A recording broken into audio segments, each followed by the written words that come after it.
ಒಂದು ನಿಷ್ಕೃಷ್ಟವಾದಂಥ ಮನಸ್ಥಿತಿ ಇವತ್ತು ಬೆಳೀತಾ ಇದೆ.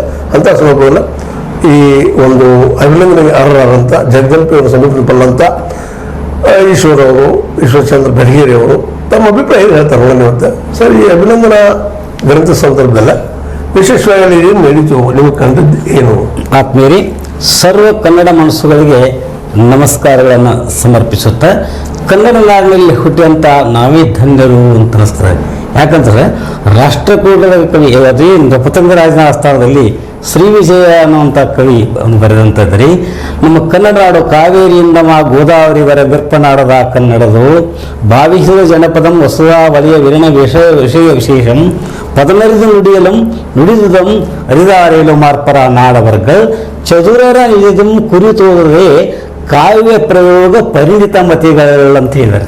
ಅಂದ್ರೆ ಸರ್, ನಮ್ಮ ಜನ ಹೆಂಗಂತಂದ್ರಿ, ಅವರು ಅಕ್ಷರವನ್ನು ಕಲಿಯದೇ ಇದ್ದರೂ ಕೂಡ ರೀ ಕಾವ್ಯ ಕಟ್ಟುವಂಥ ಒಂದು ಪ್ರತಿಭೆಯವರು ಅಂಥ ಪರಿಣಿತ ಮತಿಗಳಂತ ಹೇಳಿದ್ರೆ ಆ ಒಂದು ಶಬ್ದವನ್ನು ರೀ ಪರಿಣಿತ ಅನ್ನೋವಂಥ ಒಂದು ಶಬ್ದವನ್ನು ಇಟ್ಟುಕೊಂಡ್ರಿ ನಮ್ಮ ಪೂಜ್ಯ ಗುರುಗಳು ಸರ್ ಕನ್ನಡಕ್ಕಾಗಿ ತಮ್ಮ ಜೀವನವನ್ನೇ ಮೀಸಲಾಗಿಟ್ಟು ಸರ್ ಕನ್ನಡ ನಮ್ಮ ಬೆಳಗಾವಿ ಜಿಲ್ಲೆಯ ಸಾಂಸ್ಕೃತಿಕ ರಾಯಭಾರಿ ಎಂದೇ ಖ್ಯಾತರಾಗಿ RLS ಕಾಲೇಜಿನಲ್ಲಿ ಅವರು ಬಾಲ್ಯಾವಸ್ಥೆಯಿಂದ ಹಿಡ್ಕೊಂಡು ಸರ್ ವಿದ್ಯಾಭ್ಯಾಸ ಮಾಡಿ ಅದೇ ಒಂದು ಕಾಲೇಜಿಗೆ ಪ್ರಿನ್ಸಿಪಾಲ್ ಪ್ರಾಚಾರ್ಯರಾಗಿ ಕನ್ನಡದ ಕಹಳೆಯನ್ನು ಊದಿದಂಥ ನಮ್ಮ ಪೂಜ್ಯಗಳಂದ್ರೆ ಡಾಕ್ಟರ್ ಬಸವರಾಜ್ ಜಗಜಂಪಿ ಅವರ ಒಂದು 70ನೇ ವರ್ಷದ ಒಂದು ಸರ ಈ ಒಂದು ಸಮಾರಂಭ ರೀ.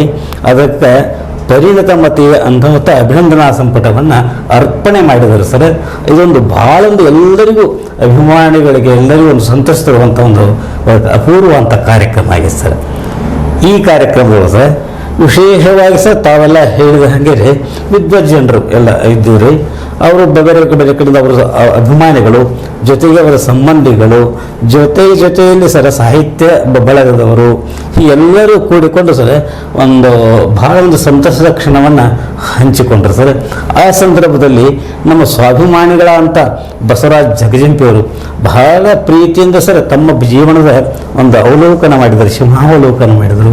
ಹೀಗೆ ಎಲ್ಲರಿಗೂ ಒಂದು ಬಹಳ ಒಂದು ಸಂತಸ ಅಂತ.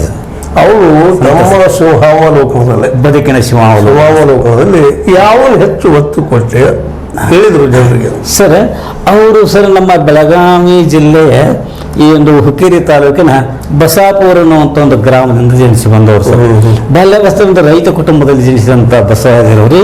ನಂತರ ಅವರು BK ಮಾಡಲ್ ಸ್ಕೂಲ್ ಬೆಳಗಾವಿಯಲ್ಲಿ ಅವರು ಸಹ ಹೈಸ್ಕೂಲಿಂಗ್ ಮಾಡಿಕೊಂಡು ನಂತರ RLS ಕಾಲೇಜಿಗೆ ಸೇರಿ